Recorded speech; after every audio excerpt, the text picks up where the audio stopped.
La personnalité est ce qui caractérise tout individu, ce qui le rend unique. Comprendre la personnalité d'un individu permet de prédire sa manière de penser et d'agir dans différentes situations.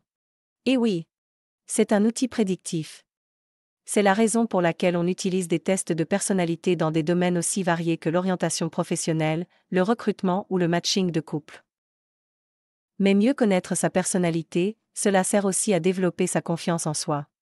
Pensez à cette citation de Benjamin Franklin, l'un des pères fondateurs de la démocratie américaine. Il y a 3 choses extrêmement dures, l'acier, le diamant et se connaître soi-même. Si vous comprenez mieux comment fonctionne votre personnalité, vous pourrez plus aisément vous affirmer dans votre vie professionnelle et dans votre vie personnelle. Vous aurez une meilleure connaissance de vos préférences et donc de vos potentiels. Qui ne désirerait pas posséder une telle connaissance? Voici les éléments que nous allons aborder dans cette vidéo. D'abord, je vous expliquerai la structure de la personnalité. Ce sont des bases essentielles que vous devez connaître si vous voulez comprendre comment fonctionnent les tests de personnalité. Ensuite, je vous présenterai les 5 dimensions de la personnalité profonde, identifiées par Carl Gustav Jung et affinées par le Dr Aymeric Le Breton, notamment au travers de la dimension comportementale. Enfin, je vous présenterai le test des 32 personnalités préférences, comment il fonctionne, quels résultats vous obtiendrez en le passant et quels sont ses domaines d'application. Vous verrez à quel point ce test est un outil puissant au service du bien-être et de la réussite. La personnalité peut se décomposer en 2 parties. La première partie est ce qu'on appelle la personnalité adaptée. Cette partie associe différents traits de personnalité utilisés par les individus pour évoluer dans leur environnement. Par exemple, une personne sera organisée, simplement parce qu'elle a compris l'utilité d'être organisée dans son travail. Elle n'est pas forcément organisée par nature, mais dans le but de s'adapter, elle essaie de mieux s'organiser. La deuxième partie est ce qu'on appelle la personnalité profonde. Cette personnalité enfouie, parfois cachée, car inconsciente, associe différents traits de personnalité que les individus utilisent quand ils ne sont soumis à aucune contrainte. Par exemple, une personne peut être organisée seulement lorsqu'elle est au travail et aimer vivre dans le désordre quand elle est à son domicile ou en vacances. Dès qu'il n'y a plus de contraintes, elle agit différemment. Retenez bien ce principe.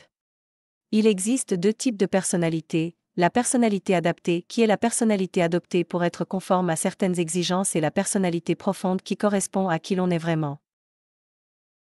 Que l'on soit recruteur ou manager et que l'on souhaite mieux connaître la personnalité d'un candidat ou d'un collaborateur, ou que l'on soit une personne qui souhaite en savoir plus sur elle-même, son objectif doit toujours être de découvrir la personnalité profonde.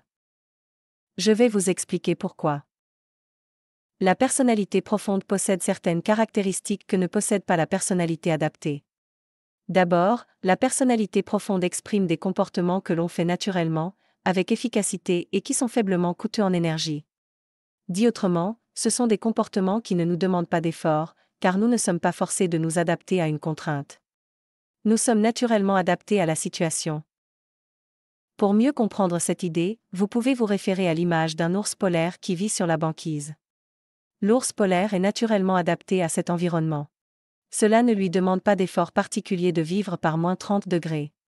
Car c'est à cette température qu'il se sent bien. Vous pouvez également vous référer à l'image d'une girafe qui vit dans la savane. Les girafes sont naturellement adaptées à la vie dans la savane.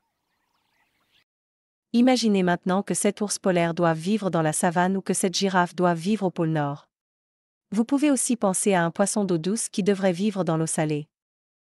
Ne pensez-vous pas que ces situations seraient problématiques pour ces animaux? Ce qui est vrai pour les animaux sur le plan physiologique est vrai pour les humains sur le plan psychologique. En fonction de notre personnalité, nous sommes naturellement adaptés à certains types d'environnements, scolaires, professionnels ou relationnels, tandis qu'il sera plus difficile pour nous de vivre, de nous épanouir et de nous développer dans d'autres types d'environnements. En la matière, tous les environnements, scolaires, professionnels ou relationnels, ne sont pas équivalents. Je sais que cette idée abstraite n'est pas forcément évidente à se représenter. Aussi vous pouvez réfléchir à l'exemple suivant.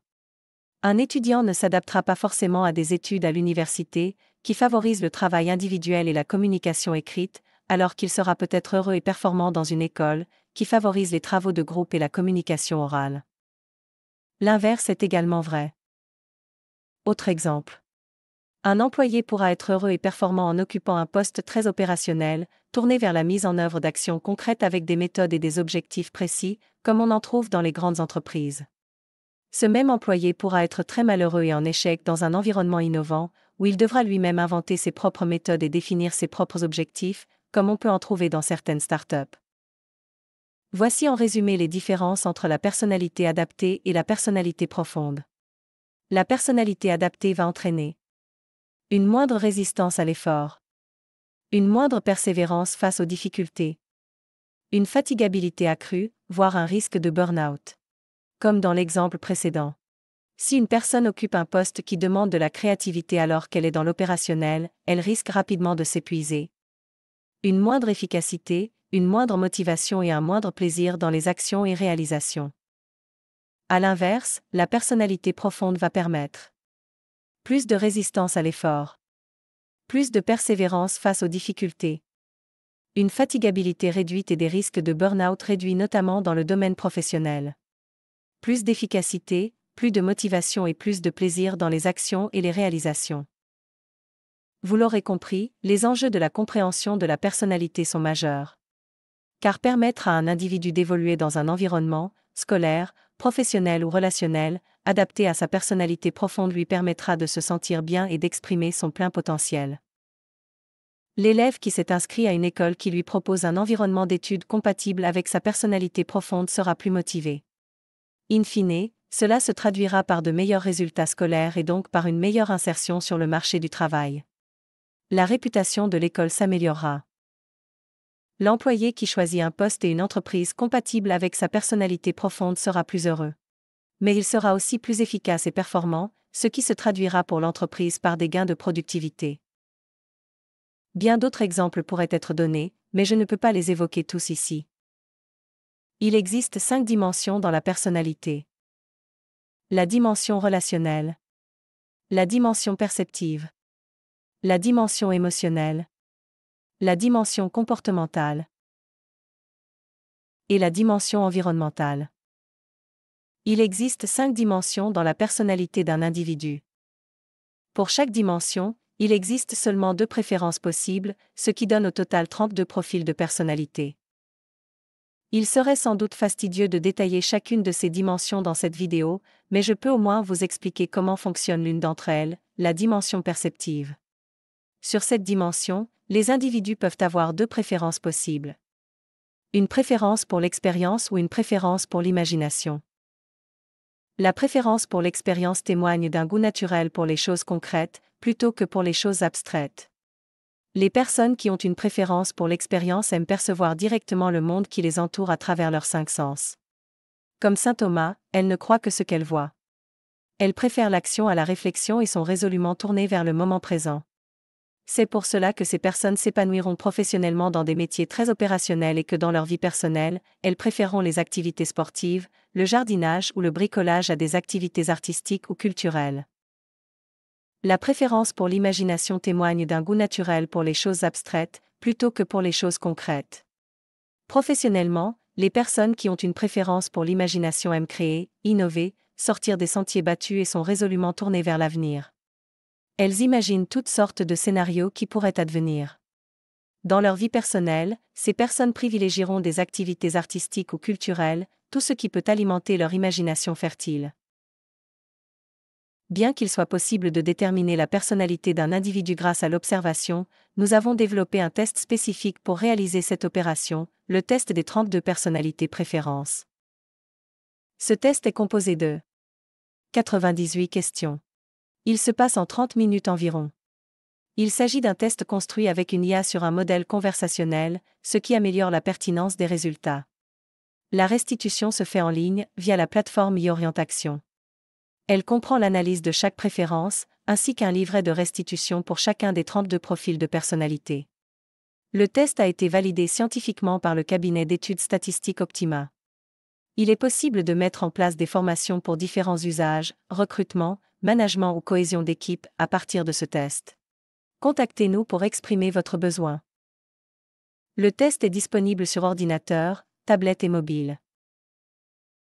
Une fois le test passé, vous pourrez accéder à un livret détaillé de restitution de près de 60 pages, rédigé sous une forme ludique et attractive et permettant d'explorer de nombreuses facettes de votre personnalité profonde. De nombreux domaines peuvent s'appuyer sur une meilleure compréhension de la personnalité pour améliorer le bien-être, le niveau de satisfaction ainsi que la performance. J'ai déjà évoqué l'orientation professionnelle, le recrutement ou le matching de couple. Mais en réalité, les applications sont beaucoup plus larges que cela. Une meilleure compréhension de la personnalité peut permettre par exemple d'améliorer l'expérience client ou la performance des vendeurs. En dehors des ressources humaines, une meilleure compréhension de la personnalité peut être utilisée dans de très nombreux domaines pour gagner des parts de marché et améliorer le bien-être et le niveau de satisfaction des clients. Vous voulez en savoir plus sur notre test de personnalité? Contactez-nous par téléphone au 02 43 72 25 88, numéro national, ou via notre site www.orientation-groupe.com. Pour une passation individuelle, cliquez sur le lien en commentaire ou dans la présentation du test pour acheter vos crédits.